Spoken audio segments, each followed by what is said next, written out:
Hello and welcome back to the garden. As you can see, I'm making some Ollas out of basic 7-inch terracotta pots. And I'll show you how I make my Ollas. Now this is the mindset. I'm doing this backwards. I normally would put my Ollas in first before I plant, but I'm again doing it backwards because I'm that way. So let me get my foot out of here and I'll show you how to make an Olla. Here's my Ollas. I did this off camera.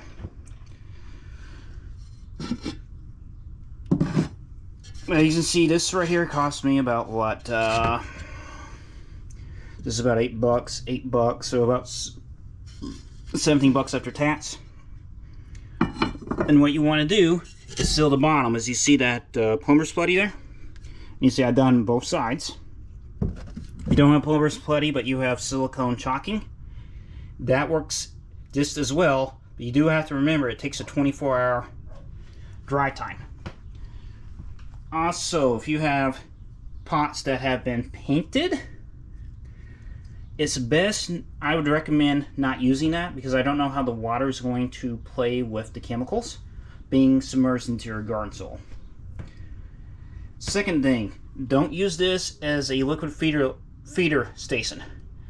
What will happen is you'll get a bunch of biofilm, aka slime.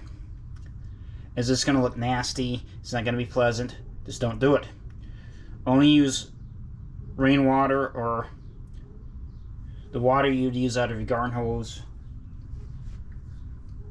Now if you have a bigger garden, what you would do is flip one of these over and you would put caulking around the rim of the pot. And let's just say you have a lot of corks. You may drink wine or something, and you have one that fits that size. That is perfectly fine. It's whatever you have in hand. Now, since I don't have a very deep garden, I'm able to make away with this. And a saucer works just as fine. If you're worrying about that blowing off, you can put a rock on it. What I'm going to do is put some small pebbles, some small rocks, out from over there, and I could use this as a watering pool for my pollinators, as well as small watering stations for my honeybees if they need the water. So I get multiple uses out of this. And this is a technique that I believe is known for African, but it was used in the Middle East as well as watering stations, because you would bury this. The water will last longer because it's not getting evaporated, or what we call evaporation, loss to evaporation, water vapor. And this works very well with your gardening because the water is now reaching the roots, so the rhizome hemisphere as I call it.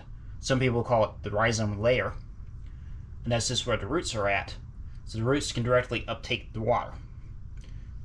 You can buy an Olla, specially made Olla, for over 25 bucks. I've seen them as high as 40. But I found this is the most efficient way, the most economical way. Getting tongue-tied. Because you may have this stuff already laying in hand, so let's repurpose what we have before we have to buy new stuff. This has been Tulsa Urban Farmer. Thanks for joining. Feel free to hit that like button if you find this content interesting. Let it reach other people who are looking at ways to grow food for a lot less. And watering is one of the biggest expenses in the gardening world. Also, feel free to sub if you find this kind of channel useful, as well as comments. And I will catch you in the next one. Thanks for joining.